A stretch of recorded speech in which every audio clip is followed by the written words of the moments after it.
Charlène de Monaco, bannie, Carolina et Estefania.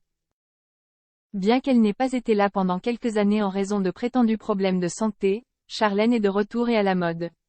Cela a été démontré depuis qu'il est revenu à son calendrier officiel. Récemment, la princesse de Monaco s'est rendue seule à la messe traditionnelle à l'occasion de la fête traditionnelle de son pays.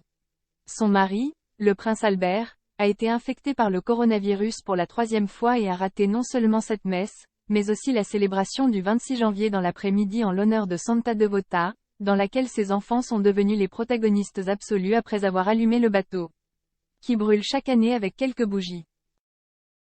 Comme le raconte Vanitatis, la princesse se tenait seule et très sûre d'elle dans la cathédrale de Monaco pour assister à la messe pontificale célébrée chaque année.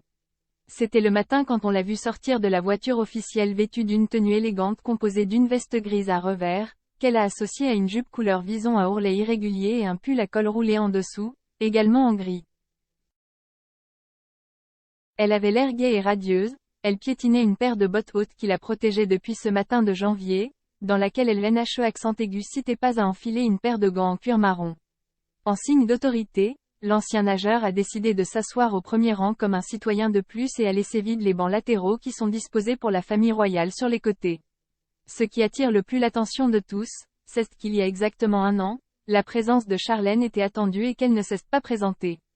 Cependant, à sa place se trouvait son mari, le prince Alberto, ainsi que leurs enfants, Jacques et Gabriella, et en même temps, elle avait la présence et l'aide de sa sœur Carolina de Monaco, qui était très affectueuse et attentive à ses neveux.